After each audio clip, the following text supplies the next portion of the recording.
Bonjour, alors c'est Thibaut et Thomas et on va vous présenter dans cette vidéo un exemple d'unité de l'amiaca qui va venir compléter l'exposé d'Alexandre et Sauvan sur la question de c'est quoi l'amiaca. Nous nous intéresserons à l'UPA 3, donc c'est à savoir l'unité principale d'aménagement de Carcan-Maubuisson qui vient s'introduire dans cette politique d'aménagement national du littoral. Et nous intéresserons à 4 zones principales de cette UPA, à savoir le pôle de Maubuisson, la ZAC de Maubuisson, la base de loisirs de Bombane et Carcan-Plage. Donc tout d'abord, l'UPA il a deux objectifs. Le premier, c'est d'allonger la période touristique à 120 jours.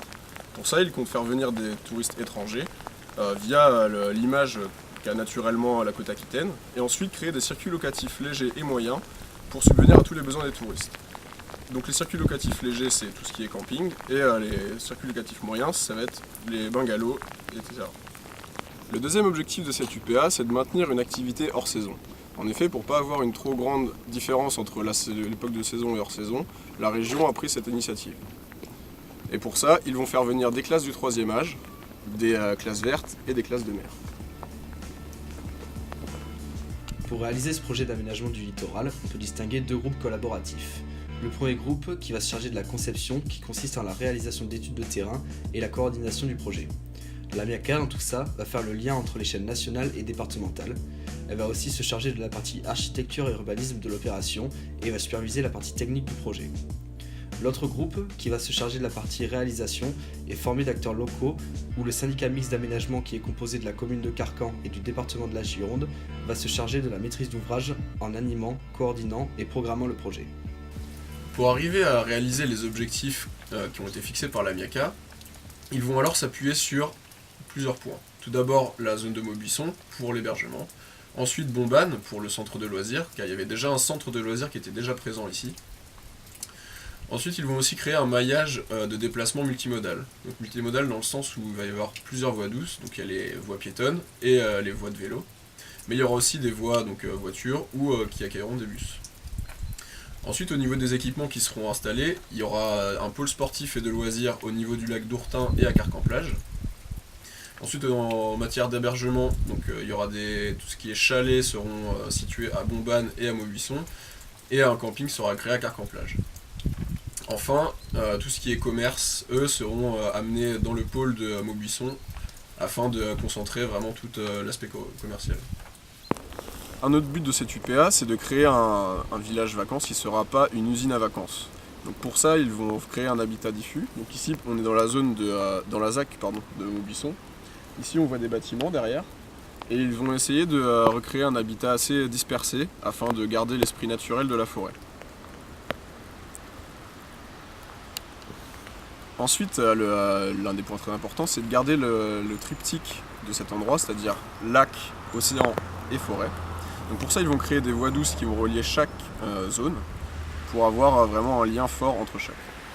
Et un des points très importants aussi de l'aménagement de la ZAC, c'est qu'ils vont essayer de limiter l'utilisation de la voiture, donc, parce que ça crée des pollutions sonores et aussi de gaz à effet de serre.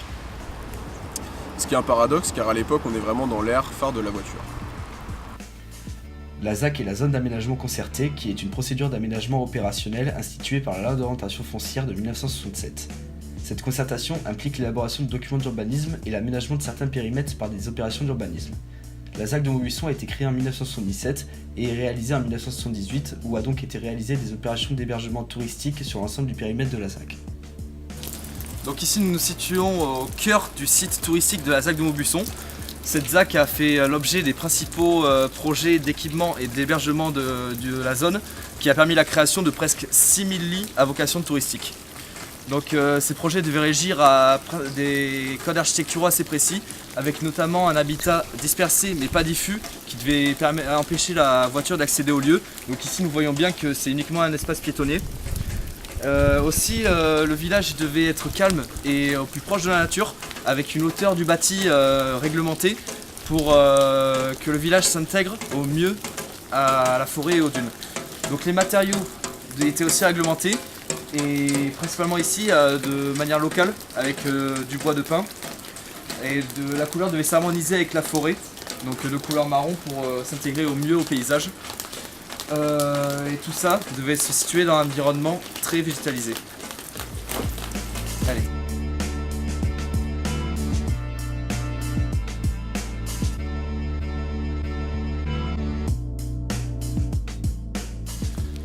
là maintenant on est à Bombane, donc dans la base nautique. Donc Bombane c'est vraiment le pôle loisir de l'UPA Carcan-Maubuisson. Donc déjà parce qu'il y avait déjà des infrastructures existantes avant, donc un centre loisir. Et aussi parce que dans ce lieu qui est entre forêt et lac, ils vont essayer de correspondre au triptyque qu'on a évoqué précédemment, donc lac, forêt et plage, en incrémentant des activités diverses et variées. Donc par exemple dans la forêt ils vont amener tout ce qui est sentier pédestre ou de tir à l'arc. Au niveau des zones aquatiques ils vont faire comme on voit ici du bateau ou à Carcan-Plage du surf. Et il y aura aussi des structures donc plus urbaines on va dire où il y aura donc des terrains de tennis et des salles de volley, badminton ou de basket. Donc ensuite concernant l'hébergement, il y en a 900, il y a 900 lits, donc c'est beaucoup moins que ce qui est présent à Maubuisson. Mais ce lieu n'a pas du tout la vocation d'être un lieu d'hébergement, c'est plus un centre de loisirs. Ensuite, au niveau des financements, il y aura 50% du financement qui va être fait par l'État et le reste des 50% ce sera seulement la commune et le département. Donc la région elle joue pas son rôle, elle joue pas dedans. Et ensuite, donc c'est pas le cas de tout. Par exemple pour les superstructures, donc tout ce qui est hébergement, l'État va prendre en charge seulement 30% du budget et le reste sera donc fait par la commune et le département. Donc tous ces aménagements ont été intégrés et étudiés en amont au sein d'une charte environnementale qui reprend des notions d'éco-développement. Cette notion d'éco-développement est apparue à la suite de la Convention de Stockholm en 1972 et ici ça représente un enjeu majeur de par un traitement paysager poussé pour garder la beauté des paysages. Ce traitement paysager poussé a forcé les acteurs à mettre en place des formes d'aménagement s'insérant dans les processus de développement des contraintes de protection et de mise en valeur de l'environnement en se basant sur une organisation spatiale articulée sur l'existant. Cela devait respecter la nature en protégeant intégralement le rivage lacustre, en garantissant le maintien des coupures interstitielles vertes entre les zones d'hébergement et en respectant l'espace du très beau site du Talweg à Bombane. De plus, certains sites fragiles comme le flanc des dunes très raides font l'objet d'une interdiction d'accès permanente. Aussi, une servitude de protection des sites et monuments naturels classera la ZAC intégralement en site inscrit. L'étude environnement-paysage, conduite par la MIACA, s'est donc basée sur ces points pour créer un habitat de loisirs en forêt. Le site de Maubuisson est en définitive un territoire organisé selon les fonctions suivantes. Consommer, habiter, se recréer. Les hébergements sont implantés entre les commerces et les équipements de sport et loisirs, ce qui fait de la ZAC un espace reliant la base de Bombane au centre de Carcan-Maubuisson. Le site est singulier dans la mesure où il regroupe des formes d'hébergement innovantes pour l'époque, dans un espace forestier préservé. Il offre un cadre de vie intimiste et très lié à la nature.